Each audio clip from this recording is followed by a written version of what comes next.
हे guys welcome back to the channel.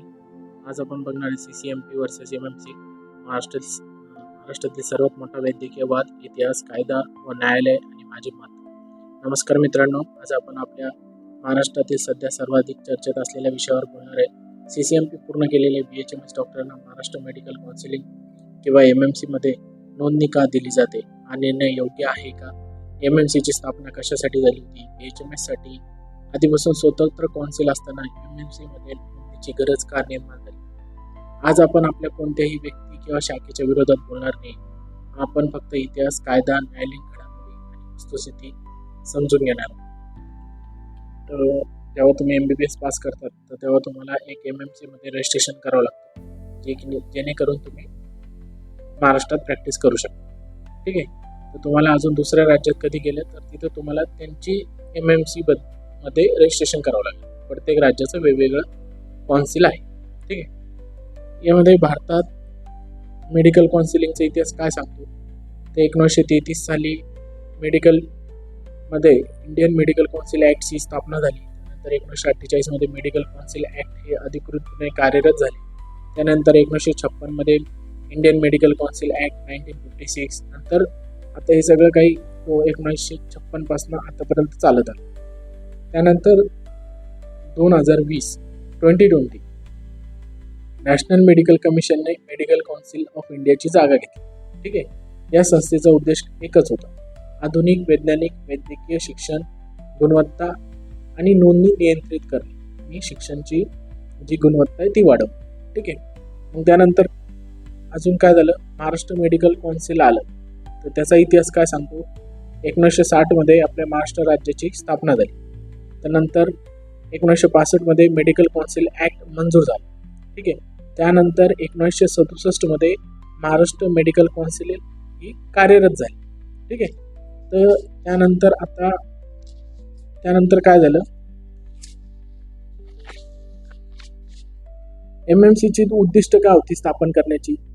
तर आधुनिक वैद्यकीय डॉक्टरांची नोंदणी करणे, रुग्णांचे संरक्षण, व्यावसायिक नीतिमत्ता किंवा नैतिकता राखणे, त्यानंतर अपात्र व्यक्तींना वैद्यकीय व्यवसायापासून रोखणे. त्यानंतर हे झाले MMC चे उद्दिष्ट. त्यानंतर होमिओपॅथी काउन्सिलिंगचा इतिहास काय सांगतो? होमिओपॅथी काउन्सिलिंगचा इतिहास असा आहे की 1959 जे महाराष्ट्र होमिओपॅथिक प्रॅक्टिशनर ॲक्ट आला. त्यानंतर 1961 मध्ये होमिओपॅथिक नोंदणी सुरू झाली. ठीक आहे. त्यानंतर 1988 मध्ये महाराष्ट्र काउन्सिल ऑफ होमिओपॅथीची स्थापना झाली. त्यानंतर 1973 मध्ये सेंटर काउन्सिल ऑफ होमिओपॅथी हे पण एक काउन्सिल स्थापन झाले. आणि त्यानंतर 2020 मध्ये नॅशनल कमिशन फॉर होमिओपॅथी म्हणजे होमिओपॅथीसाठी स्वतंत्र नियामक संस्था आधीपासून अस्तित्वात आहे. ठीक आहे.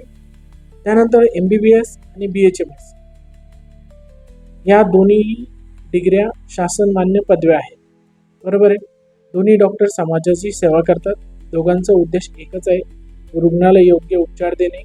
मात्र दोन्हीचे शिक्षण, प्रशिक्षण आणि उपचार पद्धती म्हणजे आपलं एज्युकेशन, त्यानंतर बुक्स, त्याच्यानंतर आपली लाईन ऑफ मॅनेजमेंट किंवा ट्रीटमेंट ही पूर्णपणे वेगवेगळी आहे दोन्ही पदव्यांची.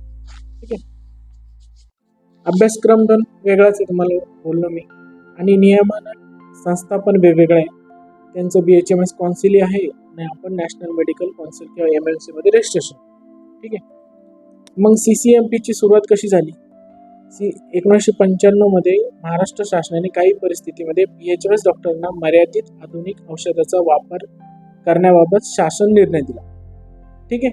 त्यानंतर मग MAHS जी Maharashtra university of health science आहे, ह्या युनिव्हर्सिटी मार्फत certificate course in a modern pharmacology म्हणजे CCMP सुरू करण्यात आला. ठीक आहे. या कोर्सचा उद्देश ग्रामीण भागातील आरोग्य सेवा मजबूत करणे होता. ठीक आहे. मग MMC मध्ये नोंदणीची मागणी का? बरोबर आहे की नाही? कारण की BHMS डॉक्टर खेड्यापाड्यात किंवा रिमोट एरियामध्ये प्रॅक्टिस करतात, तर त्यांना हा कोर्स एक शासनाने दिलं की बाबा हा कोर्स करा, तुम्ही ॲलोपॅथी प्रॅक्टिस करू शकता. ठीक आहे. मग MMC मध्ये नोंदणीची मागणी का होते? CCMP पूर्ण केलेल्या BHMS डॉक्टरांचे म्हणणे आहे, जर आम्हाला आधुनिक औषधाचा मर्यादित वापर करण्याची परवानगी असेल तर त्या कामासाठी महाराष्ट्र मेडिकल काउन्सिलमध्ये स्वतंत्र नोंदणी मिळाली पाहिजे. त्यानंतर 2026 मधली मोठी घडामोड काय? महाराष्ट्र शासनाने शासन निर्णय काढून CCMP पूर्ण केलेले BHMS डॉक्टरांची महाराष्ट्र मेडिकल काउन्सिलमध्ये स्वतंत्र सेपरेट रजिस्टर मध्ये नोंदणी सुरू करण्याचे निर्देश दिले. तसेच नैतिक कार्यक्षेत्र, व्यावसायिक जबाबदारी आणि वैद्यकीय निष्काळजीपणा संबंधी मार्गदर्शक तत्वे तयार करण्यासाठी समिती स्थापन करण्याचे आदेश दिले. ठीक आहे. मात्र या शासन निर्णयात स्पष्ट नमूद करण्यात आलेले आहे की ही नोंदणी बॉम्बे म्हणजे उच्च न्यायालयात प्रलंबित याचिका अंतिम निर्णयाच्या अधीन असेल, म्हणजेच न्यायालयाचा अंतिम निकाल अद्याप बाकी आहे. मग याच्या ज्या समर्थकांचे काय म्हणणे की समर्थक म्हणतात की ग्रामीण भागात डॉक्टरांची कमतरता आहे. CCMP मुळे आधुनिक औषधाचे प्रशिक्षण मिळते, म्हणजे मॉडर्न फार्माकोलॉजीचे प्रशिक्षण मिळते. MMC मध्ये स्वतंत्र नोंदणीमुळे उत्तरदायित्व वाढेल. ही MBBS समक्ष नोंदणी नाही. ठीक आहे. आणि विरोधकाचे काय म्हणणे याच्यामध्ये IMA आणि अनेक MBBS डॉक्टरांचे म्हणणे आहे, MMC ची स्थापना ही आधुनिक वैज्ञानिक वैद्यकातील डॉक्टरांसाठी झाली होती स्थापना. BHMS डॉक्टरांची स्वतंत्र काउन्सिल आधीपासून आहे. CCMP हा MBBS शिक्षणाचा पर्याय कधीच असू शकत नाही आणि BHMS हा MBBS साठी कधीच पर्याय असू शकत नाही, कारण की दोन्ही डिग्र्या वेगवेगळ्या, दोघांची शिक्षण पद्धती वेगळी, दोघांचंही लाईन ऑफ ट्रीटमेंट, मॅनेजमेंट सगळं काही वेगळं आहे. ठीक आहे. रुग्ण सुरक्षेसाठी दोन्ही प्रणाली स्वतंत्र राहणे आवश्यक आहे. न्यायालयाचा अंतिम निकाल होईपर्यंत नोंदणी करू नये. ठीक आहे. आणि आपलं आता मत काय त्याच्यावर? माझं मत काय त्या गोष्टीवर? माझं मत म्हणजे MBBS असो का BHMS असो किंवा BMS असो किंवा एखादी मान्यता प्राप्त वैद्यकीय शाखेची डिग्री असो, ठीक आहे, सर्व डॉक्टरांचा अंतिम उद्देश एकच आहे, रुग्णाला सर्वोत्तम उपचार देणे. ठीक आहे ना. तर याबद्दल कोणतेही मतभेद असू शकत नाही, परंतु प्रत्येक शाखेच्या शिक्षण, प्रशिक्षण, ट्रेनिंग, इंटर्नशिप, उपचार पद्धती आणि कायदेशीर कार्यक्षेत्र वेगळे आहे. ठीक आहे. म्हणूनच प्रत्येक शाखेची स्वतंत्र नियामक परिषद आहे, म्हणजे काउन्सिल आहे किंवा असणे गरजेचे आहे. ही रुग्णाच्या हिताची बाब आहे. माझ्या दृष्टीने हा वाद कोणत्या श्रेष्ठ आहे याचा नाही, पण हा प्रश्न आहे की रुग्ण सुरक्षा, स्पष्ट जबाबदारी, कायद्याचे पालन. जर कोणत्याही शाखेला अतिरिक्त अधिकार द्यायचे असेल तर ते योग्य प्रशिक्षण, स्पष्ट कायदेशीर तरतुदी संबंधित नियामक चौकटीतूनच दिले जावे. आता याच्यामध्ये निष्कर्ष काय निघतो? हा विषय अजूनही न्यायालयात आहे, म्हणून अंतिम निर्णय न्यायालयात असेल किंवा आपण डॉक्टर म्हणून कायद्याचा आदर करणे गरजेचं आहे. ठीक आहे. आणि रुग्णाला सर्वोच्च प्राधान्य देणे आणि वैद्यकीय व्यवस्थेची प्रतिष्ठा जपणे हीच आपली खरी जबाबदारी. आणि अजून एक गोष्ट अशी आहे की आपण जेव्हा MBBS पास आउट होतो त्यानंतर आपल्याला MMC मध्ये रजिस्ट्रेशन करावं लागतं, म्हणजे महाराष्ट्रामध्ये आपण प्रॅक्टिस करू शकतो.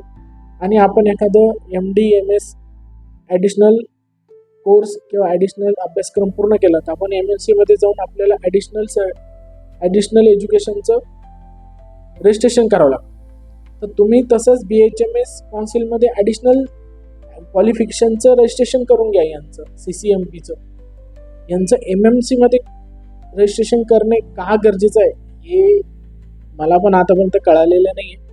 आणि शासनाने याच्यासाठी काय अट्टहास आहे हे आपल्याला कळणे गरजेचं आहे. त्यामुळे ही स्ट्राईक चालू आहे आणि या स्ट्राईकमुळे आपल्या महाराष्ट्रातील रुग्णांचे हाल होत आहे, हे शासनाला कळायला पाहिजे. तुम्हाला याबद्दल काय वाटतंय तर नक्की कमेंट करून सांगा. थँक्यू. हा जर व्हिडिओ माहितीपूर्ण वाटला असेल तर लाईक करा, शेअर करा आणि चॅनलला सबस्क्राईब करायला विसरू नका.